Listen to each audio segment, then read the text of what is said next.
हमारा अगला विश्लेषण किसान आंदोलन से जुड़ा हुआ है। सरकार और किसानों के बीच 4 दौर की बातचीत हो चुकी है, लेकिन एमएसपी पर दाल नहीं गली।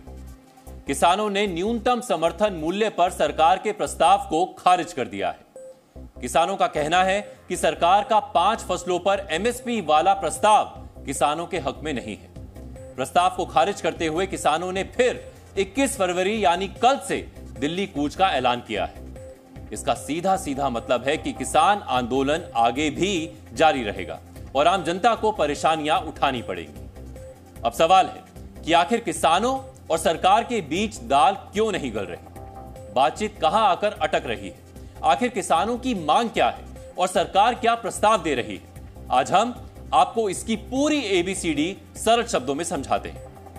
सरकार ने चौथे दौर की मीटिंग में किसानों को प्रस्ताव दिया था कि 5 फसलों को सरकार एमएसपी पर खरीदेगी, लेकिन किसान सभी 23 फसलों पर एमएसपी की मांग कर रहे हैं। सरकार ने प्रस्ताव दिया था कि 5 साल एमएसपी की गारंटी दी जाएगी। किसान संगठन चाहते हैं कि एमएसपी पर कानून बने। सरकार ने प्रस्ताव में कहा था कि नेफेड और एनसीसीएफ के साथ किसान 5 वर्ष का कॉन्ट्रैक्ट करेंगे, लेकिन किसानों ने इसे नहीं माना। इसके अलावा किसानों की मांग है कि किसानों की कर्ज माफी और लागत से 1.5 गुना ज्यादा फसलों का दाम मिले। केंद्रीय मंत्रियों ने कहा था कि अगर सरकार एमएसपी की गारंटी देती है तो 1.5 लाख करोड़ रुपए खर्च होगा। इसको लेकर भी किसान गुणागणित करके पहुंचे थे। किसानों ने कहा कि अगर सरकार सभी फसलों पर एमएसपी दे दे तो इसमें 1,75,000 करोड़ रुपए का खर्च आएगा। अगर सरकार इतना पैसा लगा रही है तो सभी फसलों पर सरकार को एमएसपी दे देनी चाहिए। किसान कल फिर राजधानी दिल्ली को घेरेंगे, जिसको लेकर सिंघू बॉर्डर फिर छावनी बन गया है। किसान आंदोलन का व्यापार पर भी बहुत बुरा असर हो रहा है। सिंघू बॉर्डर से हमारे संवाददाता शिवांग मिश्रा ने ग्राउंड रिपोर्ट फाइल की है, जिसे देखकर आपको पता चलेगा कि इस आंदोलन ने कैसे व्यापारियों को करोड़ों की चपत लगाई है।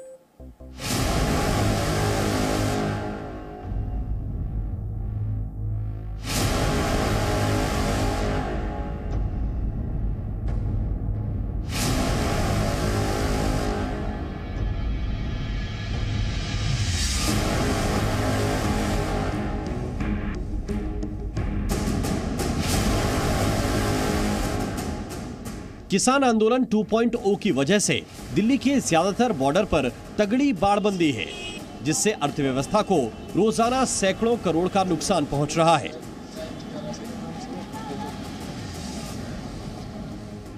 दिल्ली के सिंघू बॉर्डर के पास कुंडली और नरेला औद्योगिक क्षेत्र हैं। कुंडली में तकरीबन 1300 फैक्ट्रियां हैं, लेकिन बॉर्डर पर बाड़बंदी होने की वजह से यहां कच्चा माल ही नहीं पहुंच रहा। ये वाली रबड़ फैक्ट्री है। रबड़ फैक्ट्री भी पूरी तरह से बंद है और पूरी तरह से यहाँ पे किसी भी तरह का कुछ भी कामकाज नहीं हो पा रहा। पंजाब साइड से बिल्कुल माल नहीं आ रहा। जिन लोगों के रॉ मटेरियल यहाँ खत्म हो गए हैं, अब वो प्रोडक्शन बंद पड़ी है। आप खुद ही अंदाजा लगा सकते हो कि जब रॉ मटेरियल नहीं आएगा तो हम क्या बनाएंगे। और सबसे बड़ी तकलीफ है, हमारा जितना भी मजदूर है वो बाहर से आते हैं और बॉर्डर क्रॉस करके आते हैं। अब वो पहुंच नहीं पा रहे हैं यहाँ पर। कुंडली औद्योगिक क्षेत्र में नरेश मित्तल का मैन्युफैक्चरिंग का काम है। माल तैयार पड़ा है, लेकिन रास्ते बंद होने की वजह से तैयार माल जा नहीं रहा और कच्चा माल आ नहीं पा रहा। मान लो मेरा भी इनपुट अगर कोई मटेरियल है तो वो आने में बहुत ज़्यादा समस्या है। अगर मेरे को माल बाहर भेजना है दिल्ली से या कुंडली से, तो मेरे को अगर गाड़ी मिलने में 2 से 3 दिन लग जाते हैं। गाड़ी को बड़ी मुश्किल से आ पाती है, नाइट में आती है, घूम फिर के आती है। अब अगर कोई ट्रांसपोर्टेशन हमें चाहिए, हमारा जो रॉ मटेरियल आना है या जो फिनिश भेजना है, उसके लिए ट्रक्स नहीं आ पा रहे हैं, तो लीड टाइम पूरा डिस्टर्ब हो रहा है। अगर कोई कस्टमर है उसको इमीडिएट मटेरियल चाहिए तो हम कमिट नहीं कर पा रहे कि भैया आज हम दे पाएंगे या 2 दिन लग सकता है।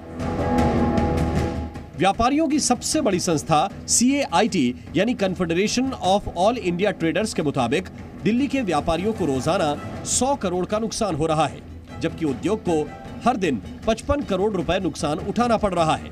इस तरह से 7 दिन के अंदर 1000 करोड़ के करीब नुकसान हो चुका है। व्यापारियों और फैक्ट्री मालिकों की मांग है कि बॉर्डर की कम से कम एक लेन खोल दी जाए, जिससे उनके काम धंधे पूरी तरह ठप न पड़े। लगभग 300 से 400 करोड़ रुपए के व्यापार का दिल्ली को नुकसान हुआ है और ये नुकसान उन लोगों के द्वारा हुआ जो अन्य राज्यों के व्यापारी दिल्ली आते हैं और दिल्ली से सामान खरीद के ले जाते हैं। लगभग 5 लाख ऐसे व्यापारी रोज दिल्ली आते हैं और अब पिछले 3-4 दिनों से बाहर से कोई भी व्यापारी दिल्ली नहीं आ रहा है और यदि आंदोलन लंबा चला तो निश्चित रूप से बड़ा नुकसान हो सकता है। सिंघू बॉर्डर बंद होने की वजह से गाड़ियों की आवाजाही ना के बराबर है, जिससे आसपास छोटी मोटी दुकान चलाने वाले सीधे तौर पर प्रभावित हुए हैं, जिनकी दुकानों पर अब ताला लटका हुआ है। तस्वीरों में आपको हम लोग दिखाते हैं कि कैसे चूंकि पूरे सिंघू बॉर्डर की किलेबंदी कर दी गई है, किस तरह से बैरिकेडिंग कर दी गई है, तो इस वजह से देश की अर्थव्यवस्था को लगातार नुकसान हो रहा है। जैसे तस्वीरों में अगर आपको हम लोग दिखाएं तो इस तरह से ये एक टायर की दुकान है जो कि पूरी तरह से बंद है। पिछले 1 हफ्ते से जब से बैरिकेडिंग की गई है तब से ये दुकान बंद की गई है। ये विनोद है, सिंघू बॉर्डर पर 50,000 रुपए किराए पर दुकान लेकर काम करते थे, लेकिन अब दुकान बंद पड़ी है। ऐसी ही कहानी चाय की दुकान चलाने वाले टेकचंद की भी है। पहले रोजाना 500 से 600 रुपए कमाकर घर खर्च चलाते थे, लेकिन अब सब कुछ बंद है।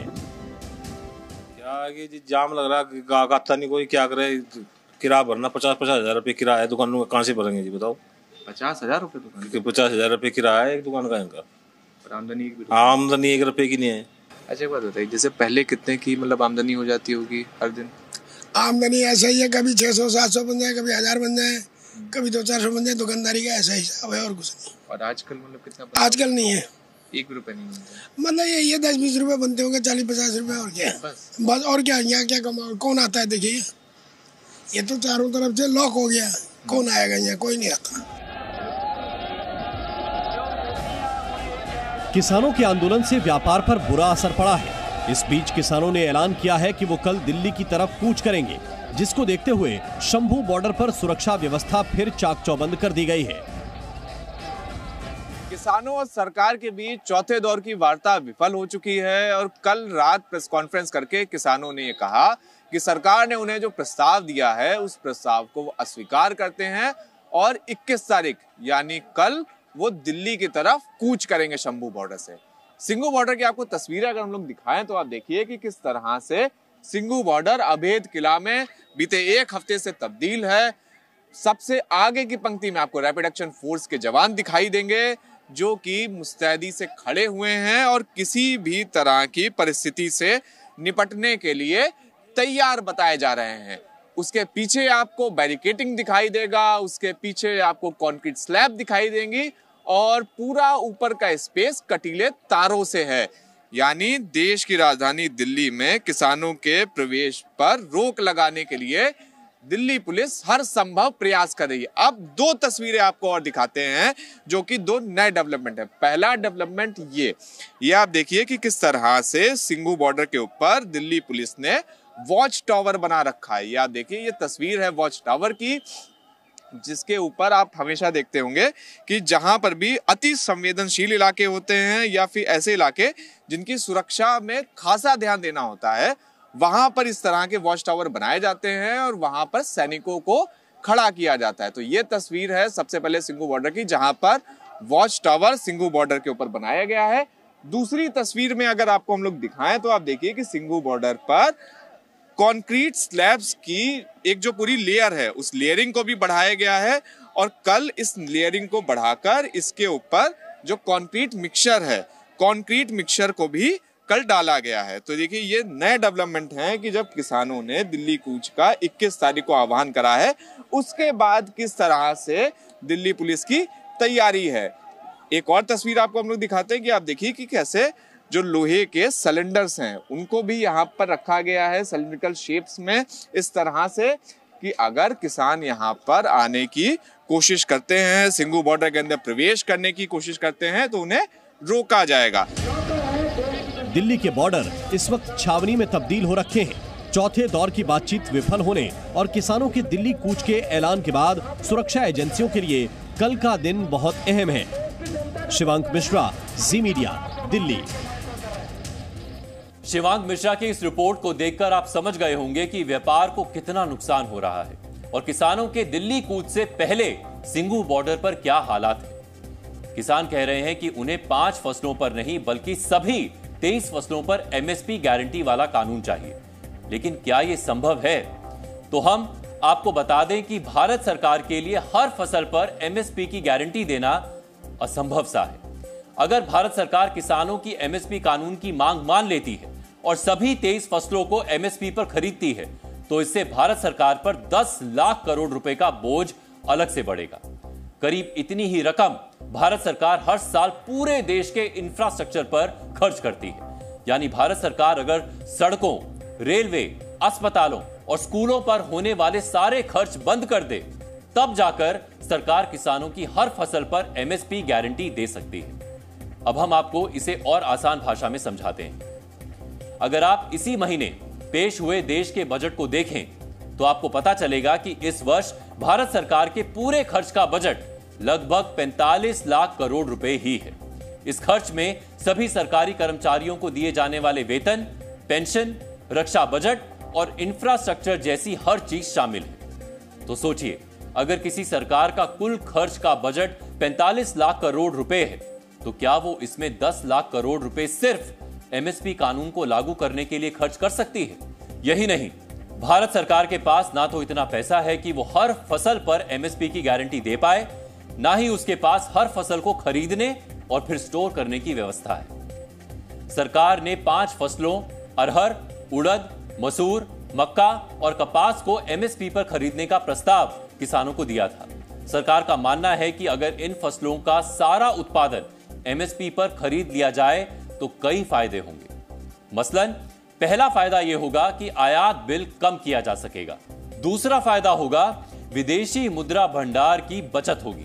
तीसरा फायदा यह होगा कि खाद्य सुरक्षा मजबूत होगी और चौथा फायदा होगा कि खाद्य मुद्रास्फीति को नियंत्रित रखना आसान होगा। इसे आसान शब्दों में इस तरह समझिए कि 5 फसलों के आयात पर जितना पैसा सरकार खर्च करती है वो सारा पैसा घरेलू किसानों को मिलने लगेगा। इससे देश का पैसा देश में रहेगा और किसानों की आय में बढ़ोतरी होगी।